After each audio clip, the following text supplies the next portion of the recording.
ವಿರಾಟ್ ಕೊಹ್ಲಿ ಮತ್ತು Rohit Sharma domestic cricket ಆಡ್ತಾರಾ? Hardik Pandya comeback ಮಾಡ್ತಾರಾ? ಹೌದು ಗೆಳೆಯರೇ, ವಿರಾಟ್ ಕೊಹ್ಲಿ ಮತ್ತು ರೋಹಿತ್ ಶರ್ಮಾ ಇಬ್ಬರು 2027ರ ವಿಶ್ವಕಪ್ ಆಡಲು ಬಯಸಿದ್ದಾರೆ ಅಂತ ನಿಮಗೆಲ್ಲ ಗೊತ್ತೇ ಇದೆ. ಆದರೆ ಅವರ ವಯಸ್ಸು, ಫಿಟ್ನೆಸ್ ಮತ್ತು ವಿಶ್ವಕಪ್ಗೆ ಮೊದಲು ಕಡಿಮೆ ODI ಪಂದ್ಯಗಳಿರುವ ಕಾರಣ ಅವರಿಗೆ ವಿಶ್ವಕಪ್ ತಂಡದಲ್ಲಿ ಜಾಗ ಸಿಗುತ್ತಾ ಅನ್ನೋ ಪ್ರಶ್ನೆ ಎದ್ದಿದೆ.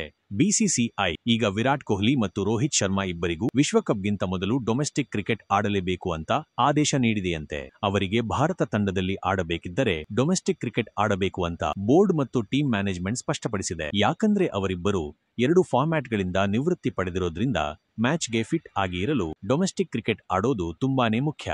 ಇದೇ ವಿಚಾರಕ್ಕೆ ಸಂಬಂಧಿಸಿದಂತೆ ರೋಹಿತ್ ಶರ್ಮಾ ಅವರು ಮುಂದಿನ ವಿಜಯ್ ಹಜಾರೆ ಟ್ರೋಫಿಯಲ್ಲಿ ಆಡಲು ಲಭ್ಯವಿರುತ್ತಾರೆ ಅಂತ ಖಚಿತಪಡಿಸಿದ್ದಾರೆ ಎಂಬ ಅಪ್ಡೇಟ್ ಕೂಡ ಬಂದಿದೆ. ಇನ್ನು ಹಾರ್ದಿಕ್ ಪಾಂಡ್ಯ ಅವರ ಕಮ್ಬ್ಯಾಕ್ ಕೂಡ ನಮಗೆ ನೋಡಲು ಸಿಗಲಿದೆ. ಅವರು ಈಗ ಕಾಂಪಿಟೇಟಿವ್ ಕ್ರಿಕೆಟ್ಗೆ ವಾಪಸ್ ಆಗ್ತಿದ್ದಾರೆ. ಮುಷ್ತಾಕ್ ಅಲಿ ಟ್ರೋಫಿಯಲ್ಲಿ ಬರೋಡಾ ಪರ ಅವರು ಆಡಲಿದ್ದಾರೆ.